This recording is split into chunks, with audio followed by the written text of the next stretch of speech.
Pero la mano que ahora veía con harta claridad, a la luz amarilla de una mañana en el centro de Londres, descansando entreabierta sobre las ropas de la cama, era flaca y nervuda, nudosa, de una oscura palidez y sombreada por un vello negro y espeso. Era la mano de Edward Hyde. Debí de quedarme mirándola, con los ojos fijos, más de medio minuto, sumido como estaba en la mera estupidez del asombro, antes de que el terror se despertase en mi pecho, súbito y alarmante como un golpe de platillos, y, saltando de la cama, me precipité hacia el espejo. Ante lo que vieron mis ojos sentí que la sangre se me trocaba en algo sutilmente fluido y glacial. Sí, me había acostado Henry Jekyll y me había despertado Edward Hyde. ¿Cómo se podía explicar esto?, me pregunté a mí mismo, y enseguida, con otro sobresalto de terror, ¿cómo iba a remediarse?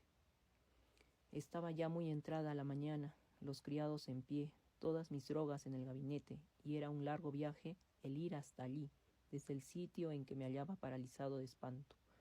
Bajar 2 tramos de escalera, salir por el pasadizo de atrás, atravesar el patio descubierto y después al anfiteatro. Podía, es cierto, taparme la cara, pero ¿de qué me servía si no había medio de disimular el cambio de estatura?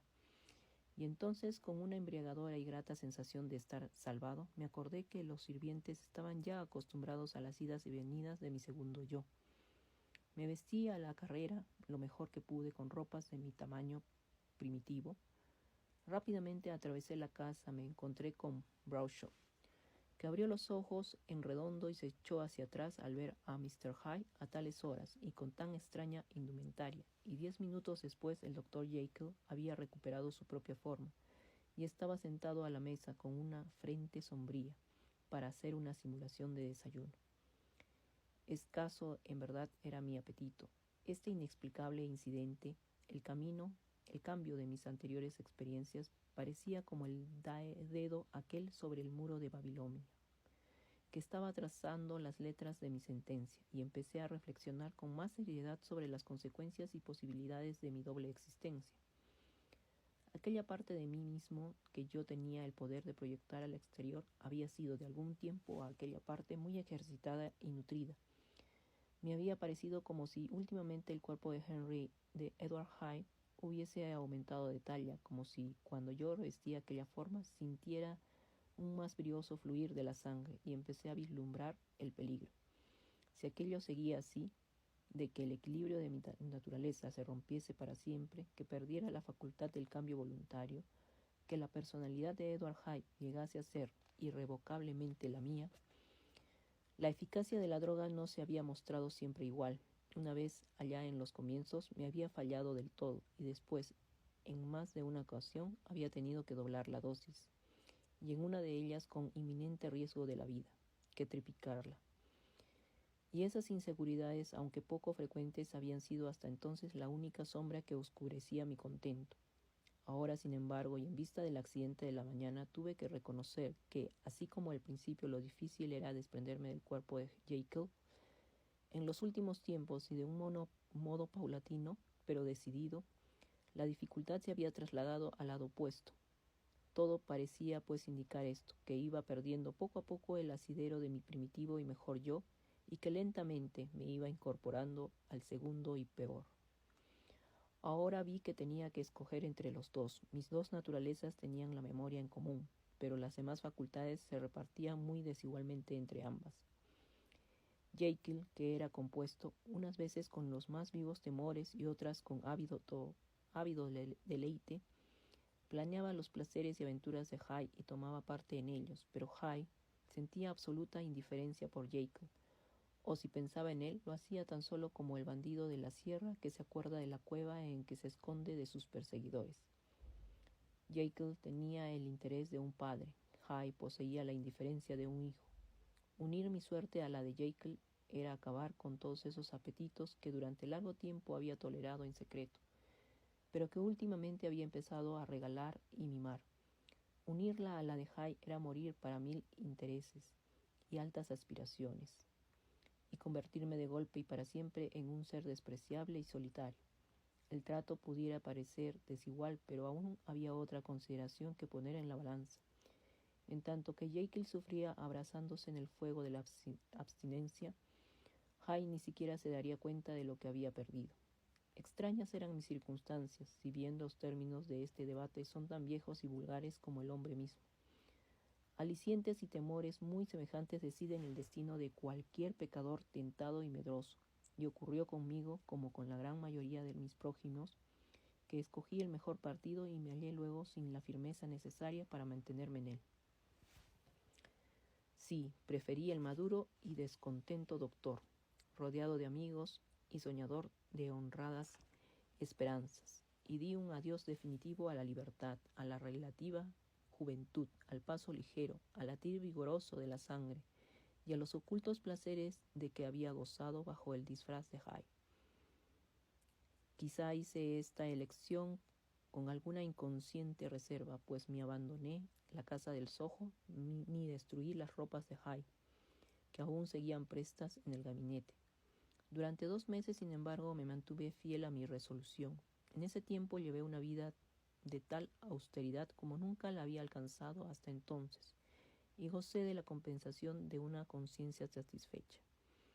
Pero el tiempo empezó a borrar la novedad de mis temores. Comenzaron a torturarme nuevas ansias y anhelos, como de Hyde debatiéndose por la libertad. Y al fin, en un momento de desmayo moral, compuse una vez más y me bebí la pócima transformadora. No creo que cuando un borracho habitual razona consigo mismo acerca de su vicio, llegue a pensar, una vez entre mil, en los peligros que su bestial insensibilidad física puede hacerle correr. Yo tampoco había tenido suficientemente en cuenta, aunque tanto había meditado sobre mi posición, la completa insensibilidad moral y la insensata predisposición hacia el mal, que eran las principales características de Edward Hyde. Por ellas, sin embargo, vino mi castigo. Mi demonio había estado mucho tiempo enjaulado y salió bramando. Sentí en el mismo instante de tomar la bebida una propensión más frenética y desesperada que nunca hacia el mal.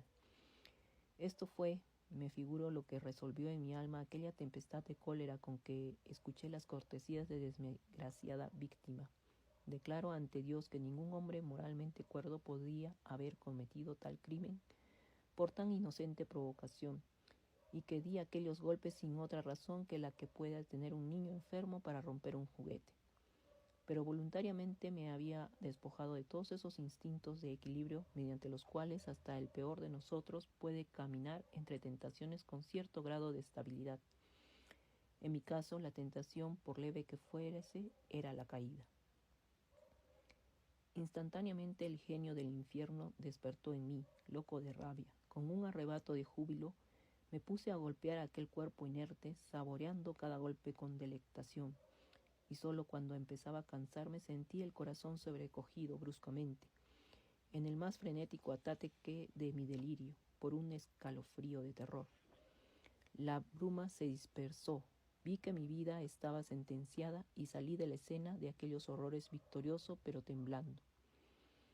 Mi concupiscencia del mal, satisfecha y estimulada, mi amor a la vida, más intenso que nunca. Corrí a la casa del Soho y para hacer la seguridad doblemente segura, quemé mis papeles, salí de allí y recorrí las calles a la luz de los faroles en el mismo estado de ánimo, regocijándome de mi crimen e ideando frívolamente otros para el futuro, y al mismo tiempo apresurándome cada vez más y aguzando más y más el oído para escuchar en mi interior los pasos del vengador. Hyde tenía una canción en los labios mientras componía la droga, y al beberla brindó por el muerto. Aún no habían acabado de desgarrarle los tormentos de la transformación cuando Henry Jekyll, bañado en lágrimas de gratitud y remordimiento, había caído de rodillas y levantaba a Dios sus manos suplicantes. El velo de la propia indulgencia se había rasgado de arriba abajo y vi todo el conjunto de mi vida. La seguí desde los días de la niñez, cuando andaba de la mano de mi padre, y a través de los trabajos y sacrificios de mi carrera profesional, hasta llegar una y otra vez con la misma sensación de irrealidad a los inconfesables horrores de aquella noche. Sentía jamás ganas de gritar.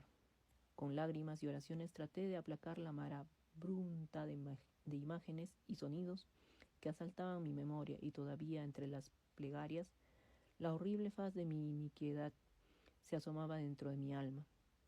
a los agudos remordimientos